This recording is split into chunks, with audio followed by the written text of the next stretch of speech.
Halo teman-teman sekalian, kembali lagi di channel YouTube Antek Saham atau Analisa Teknikal Saham. Pada video kali ini saya akan membagikan analisa 5 saham, yaitu saham BRIS, MMN, Brand, BRPT, dan PTRO untuk tanggal 29 Juli sampai 2 Agustus 2024. Nah, sebelum masuk ke analisanya, saya izin menginfokan kalau Antek Saham memiliki channel Telegram gratis. Bagi teman-teman yang belum join ke Telegram kita, boleh nanti join melalui link yang ada di deskripsi karena teman-teman akan mendapatkan banyak info di sana. Antek Saham juga memiliki membership yang premium. Tentunya untuk yang premium akan mendapatkan benefit yang lebih banyak dari yang gratis seperti mendapatkan saham menarik setiap harinya, lengkap dengan analisa dan juga trading plan. Kemudian bisa berdiskusi dengan saya dan juga member yang lainnya. Ada belajar analisa teknikal saham yang selalu rutin kita laksanakan ya 2 kali dalam sebulan. Kemudian tentunya menjadi prioritas ya, dan tentunya bisa konsultasi portofolio kapan saja. Jika berminat join ke premium, boleh nanti langsung menghubungi saya melalui link yang ada di deskripsi. Antek Saham juga memberikan pilihan menjadi pelanggan YouTube Antek Saham. Dengan biaya hanya 30.000 saja per bulan, teman-teman akan mendapatkan konten eksklusif dari Antek Saham berupa video, kemudian mendapatkan saham menarik setiap minggunya lengkap dengan trading plan dan juga analisa, dan juga mendapatkan saham-saham pantauan setiap harinya. Jadi jika ingin join atau ingin bergabung menjadi pelanggan Antek Saham di YouTube, boleh langsung klik tombol gabung di YouTube Antek Saham, oke? Jika ada yang kurang jelas, boleh nanti langsung menghubungi saya melalui link yang ada di deskripsi. Oke, sekarang kita langsung ke analisanya. Untuk yang pertama kita mulai dari BRIS ya. Untuk BRIS boleh kita lihat di sini masih tertahan di atas area demand ya. Di hari Senin dia sempat rebound setelah mencapai demand dan naik ya ke beberapa resisten di sini. 2540 dicapai, tapi setelah mencapai harga tersebut mulai ada rejection. Dan sekarang di hari Jumat dan juga di hari Kamis mencapai area demand-nya lagi, dan di hari Jumat dia mampu reject di area demand-nya ya. Jadi ada potensi pada BRIS akan naik lagi karena sudah mencapai area demand-nya. Nah, secara volumenya boleh kita lihat di sini. Volumenya tidak terlalu bagus ya, masih merah. Tapi secara broker summary ada akumulasi di sini dari TP, NI, dan ZP. Secara mingguan juga kita lihat, oke, ZP masih akum diikuti dengan BK, kemudian yang jual rata-rata dari lokal ya, OD dan BB. Jadi secara broker summary masih menarik untuk BRIS. Jadi ada potensi nanti pada BRIS akan rebound lagi karena masih berada di area demand-nya. Jadi pantau saja pada BRIS area demand 2410 sampai 2490. Jika demand di breakdown, maka akan turun ke area demand selanjutnya ya. Tetapi jika belum break, akan naik lagi ke 3 resisten. Yang pertama 2540 yang ini. Yang kedua di 2610. Lalu yang ketiga di 2670. Oke. Jadi pantau satu area demand pada BRIS di area 2490 sampai 2410. Lanjut ke saham yang kedua ada Aman Mineral Internasional. Boleh kita lihat di sini untuk Aman masih dalam pergerakan sideways ya. Jadi masih untuk sekarang di hari Jumat masih tertahan di atas, di bawah dari area resisten 11.725. Nah, karena di sini masih dalam keadaan sideways, maka ada dua potensi pergerakan pada Aman. Jika dia bisa break, maka akan valid naik ya ke area resisten 12.000 sampai 13.000. Tetapi jika belum bisa break area resisten 11.725, maka Aman akan turun lagi ke area demand yang di sini 10.500 sampai 10.950. Nah, secara volume jika kita lihat, walaupun untuk Aman ini saya tidak terlalu suka lihat volumenya ya. Boleh kita lihat di sini secara mingguan AK masih akum ya. AK akum, tetapi jualan dari SK dan CC cukup besar di sini. Tapi boleh kita lihat pergerakannya cenderung bergerak naik. Secara harian boleh kita lihat BK masih beli, BK, LJ, dan ZP. Dan yang jual masih sama, SK dan CC. Jadi secara broker summary kurang menarik, tapi secara teknikal boleh kita manfaatkan buy di area demand dan juga sell di area resisten 11.725. Nah, jika ingin melihat pergerakan naik selanjutnya pada Aman, maka tunggu dia break resisten 11.725. Nah, di sini sudah saya buatkan note-nya ya.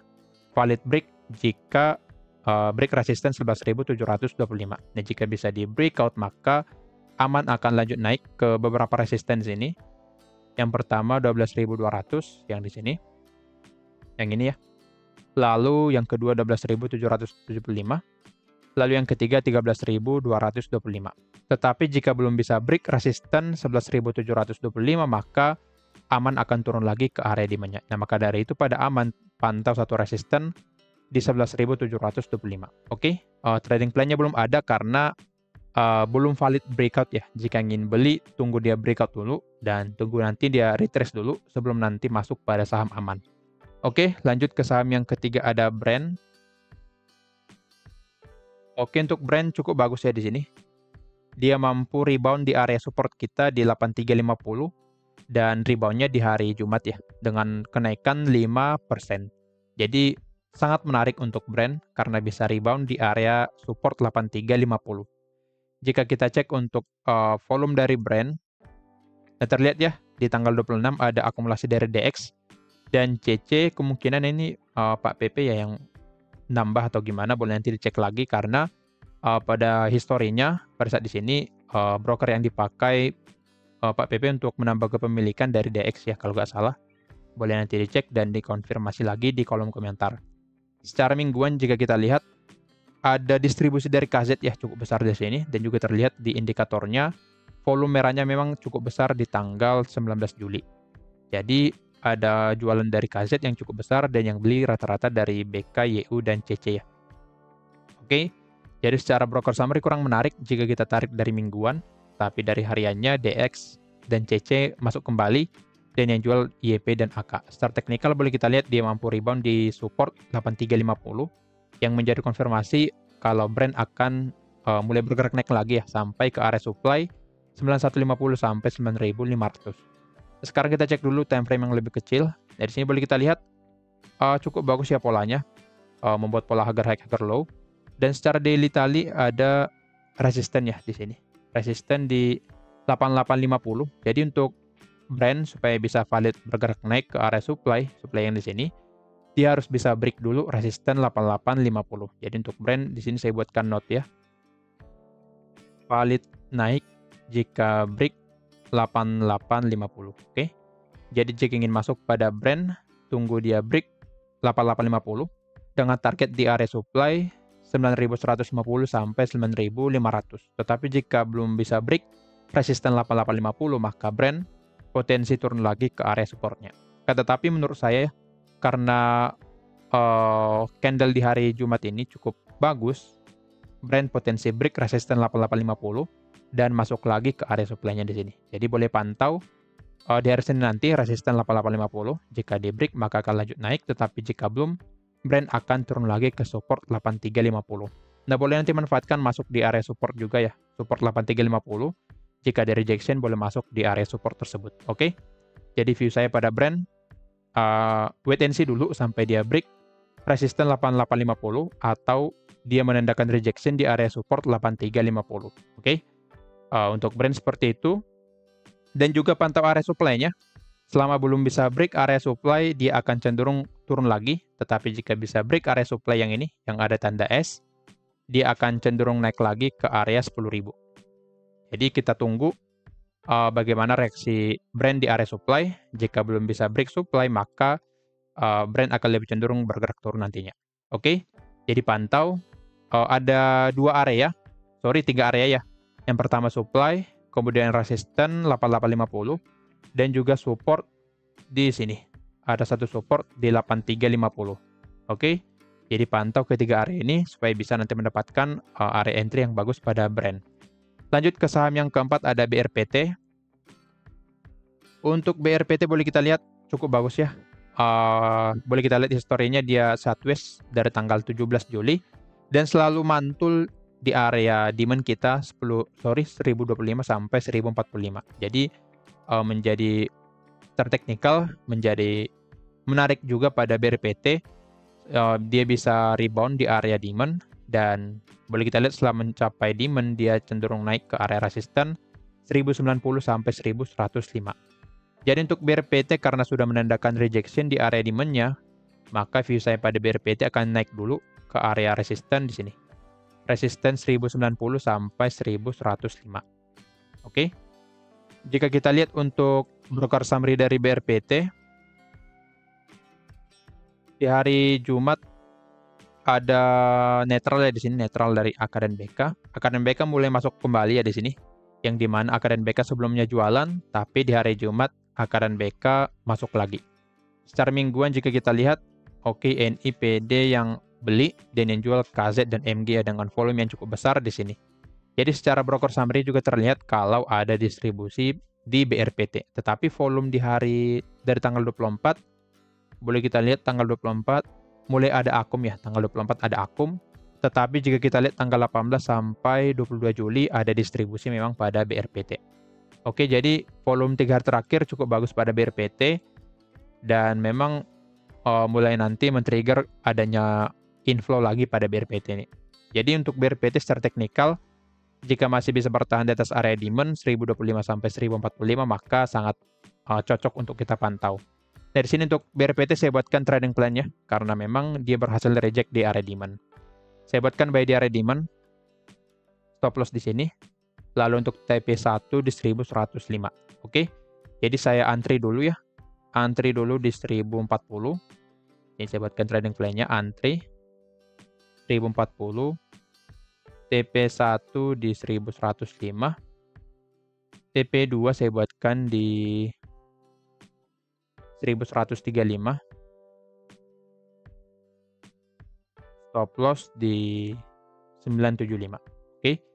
Boleh kita lihat untuk rasio kita 1:1. Jika mencapai target pertama, potensi profit dan loss 6,25%, tetapi jika mencapai target kedua, kita akan mendapatkan profit 9,13%. Jadi sangat menarik untuk BRPT jika bisa kembali lagi ke area demand-nya, supaya kita bisa nanti masuk di area demand atau buy on weakness pada BRPT. Jadi untuk BRPT pantau saja area demand. Jika ada rejection lagi, maka boleh masuk menggunakan trading plan ini.